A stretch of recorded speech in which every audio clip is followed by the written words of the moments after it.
Hello hi friends, ಎಲ್ಲರೂ ಹೇಗಿದ್ದೀರಾ? ಚೆನ್ನಾಗಿದ್ದೀರಾ?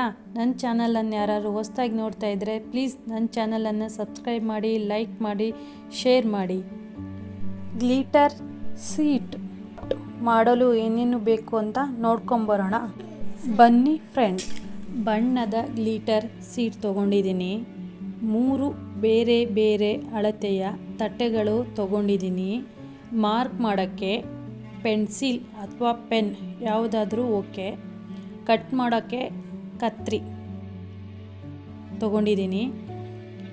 ಲೇಸ್ ತೊಗೊಂಡಿದ್ದೀನಿ. ನಿಮ್ಮ ಹತ್ರ ಯಾವ ಲೇಸ್ ಇರುತ್ತೋ ಆ ಕಲರ್ ಲೇಸ್ ತೊಗೊಳ್ಳಿ, ಅದು ಕಾಂಬಿನೇಷನ್ ಆಗೋ ಥರ. ಹಾಗೆ ಹೊಲಿಯೋಕ್ಕೆ ಒಂದು ಸೂಜಿ ದಾರ ಇಲ್ಲ ಗಮ್ಮರು ತೊಗೋಬೋದು. ಮೊದಲಿಗೆ ದೊಡ್ಡ ತಟ್ಟೆ ತೊಗೊಂಡಿದ್ದೀನಿ. ಇದು 15 ಸೆಂಟಿಮೀಟರ್ ಅಷ್ಟಿದೆ. ಈ ತಟ್ಟೆಯನ್ನು ಗ್ಲಿಟರ್ ಸೀಟನ್ನು ಉಲ್ಟಾ ಇಟ್ಕೊಂಡು ಮಾರ್ಕ್ ಮಾಡಿಕೊಂಡು ಕತ್ತರಿ ಸಹಾಯದಿಂದ ಕಟ್ ಮಾಡ್ಕೊತಾ ಇದ್ದೀನಿ. ನಾನು ವೃತ್ತಾಕಾರ ತೊಗೊಂಡಿದ್ದೀನಿ. ಚೌಕಾಕಾರ, ತ್ರಿಭುಜ, ಡೈಮಂಡ್ ಶೇಪ್, ಯಾವ ಶೇಪ್ ಆದರೂ ನೀವು ತೊಗೋಬೋದು. ನೋಡಿ ಫ್ರೆಂಡ್, ಕಟ್ ಮಾಡ್ಕೊಂಡಾಗಿದೆ. ಇವಾಗ ಎರಡನೇ ತಟ್ಟೆ ತೊಗೊತಾ ಇದ್ದೀನಿ. ಇದು 10.5 ಸೆಂಟಿಮೀಟರ್ ಅಷ್ಟಿದೆ. ಅದನ್ನು ಕೂಡ ಗ್ಲಿಟರ್ ಸೀಟನ್ನು ಉಲ್ಟಾ ಇಟ್ಕೊಂಡು ಮಾರ್ಕ್ ಮಾಡಿಕೊಂಡು ಕತ್ತರಿ ಸಹಾಯದಿಂದ ಕಟ್ ಮಾಡ್ಕೊತಾ ಇದ್ದೀನಿ. ಎರಡನೇ ಸೀಟ್ ಕೂಡ ಕಟ್ ಮಾಡ್ಕೊಂಡಾಯಿತು. ಅದು ನೋಡಿ, ಮೂರನೇ ಸೀಟ್ ತೊಗೊತಾ ಇದ್ದೀನಿ. ಇದು 8 ಸೆಂಟಿಮೀಟರ್ ಅಷ್ಟಿದೆ. ಅದನ್ನು ಕೂಡ ತೊಗೊತಾ ಇದ್ದೀನಿ. ನಾನು ಗ್ಲಿಟರ್ ಸೀಟ್ ಏನು ಹೊಸದಾಗಿ ಏನು ತಂದಿಲ್ಲ, ಮನೆಯಲ್ಲೇ ವೇಸ್ಟ್ ಇತ್ತು, ಮೊದಲಿಗೆ ರಾಕಿ ಮಾಡಿ ಉಳಿದಿದ್ದಿತ್ತು, ಅದರಲ್ಲೇ ತೊಗೊಂಡು ಮಾಡ್ತಾಯಿದ್ದೀನಿ. ಇದಕ್ಕಾಗಿ ಏನು ಹೊಸದಾಗಿ ಏನು ಖರೀದಿ ಮಾಡಿಲ್ಲ ನಾನು.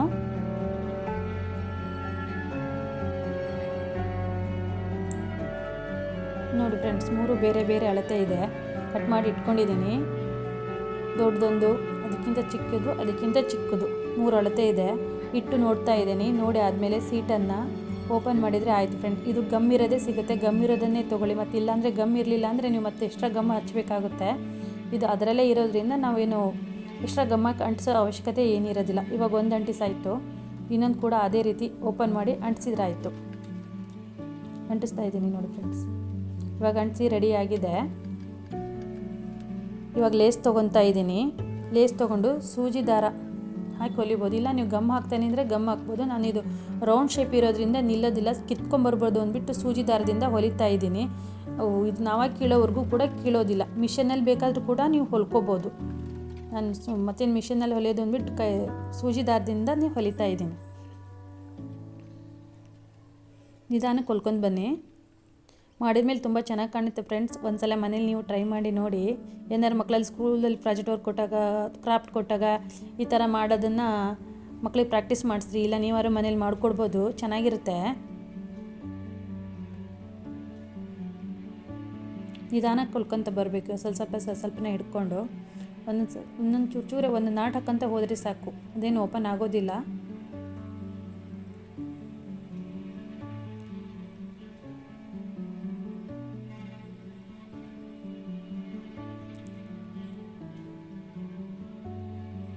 ನಿಧಾನಕ್ಕೆ ಹೊಲ್ಕಂತ ಸ್ವಲ್ಪನೇ ಮುಂದೆ ಬರಬೇಕು. ಚೆನ್ನಾಗಿ ಕಾಣುತ್ತೆ ಹೊಲ ಮೇಲೆ ರೆಡಿ ಆದಾಗ. ಅದು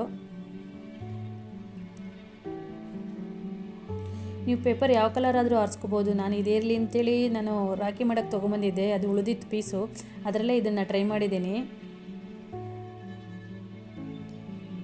ಪೂರ್ತಿ ಹೊಲ್ಕೊಂಬಂದು ಆಗಿದೆ ಫ್ರೆಂಡ್ಸ್. ಸ್ವಲ್ಪ ಎಕ್ಸ್ಟ್ರಾ ಇದೆ, ಅದನ್ನು ಕಟ್ ಮಾಡ್ಕೊತಾ ಇದ್ದೀನಿ. ಎಕ್ಸ್ಟ್ರಾ ಇರೋದನ್ನು ಕಟ್ ಮಾಡಿಕೊಂಡು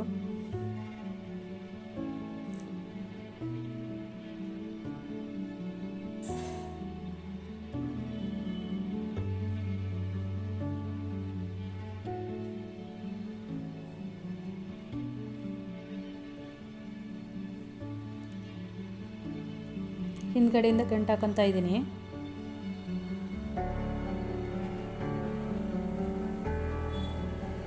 ಗಂಟು ಹಾಕ್ಕೊಂಡಾಯ್ತು. ಇವಾಗ ಕತ್ತರಿ ಸಹಾಯದಿಂದ ದಾರ ಕಟ್ ಮಾಡಿ ತೆಗಿತಾ ಇದ್ದೀನಿ. ಇವಾಗ ಈ ಥರ ಆಗಿದೆ.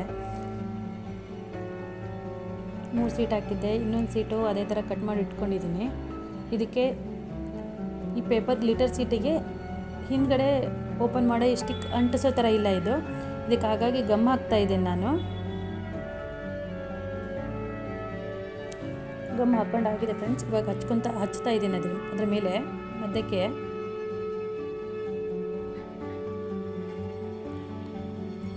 ಹಚ್ಚಾಗಿದೆ, ಸ್ವಲ್ಪ ಡ್ರೈ ಆಗಕ್ಕೆ ಬಿಡ್ತಾ ಇದ್ದೀನಿ.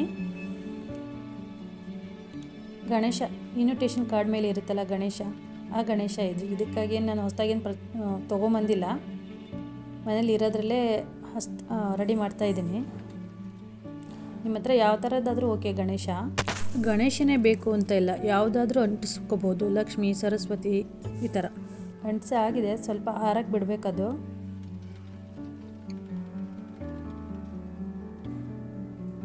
ರೆಡಿ ಆಗಿದೆ. ರೆಡಿ ಆಯಿತು ನೋಡಿ ಫ್ರೆಂಡ್ಸ್. ಗೋಡೆ ಮೇಲೆ ಇವಾಗ ಅಂಟಿಸಿದ್ದೀನಿ. ಯಾವ ಥರ ಕಾಣಿಸ್ತಾ ಇದೆ. ನಿಮಗೆ ಈ ಪೇಪರ್ ಕ್ರಾಫ್ಟ್ ಇಷ್ಟ ಆಯಿತಾ? ಇಷ್ಟ ಆದರೆ ಲೈಕ್ ಮಾಡಿ, ಶೇರ್ ಮಾಡಿ, ಸಬ್ಸ್ಕ್ರೈಬರ್ ಮಾಡ್ಕೊಳ್ಳಿ. ಹೊಸದಾಗಿ ಯಾರಾದರೂ ನೋಡ್ತಾ ಇದ್ದರೆ ಇದೇ ರೀತಿ ಹೊಸ ಹೊಸ ವಿಡಿಯೋಕ್ಕಾಗಿ ನನ್ನ ಚಾನಲನ್ನು ಸಬ್ಸ್ಕ್ರೈಬ್ ಮಾಡಿ. Thank you. ಬಾಯ್.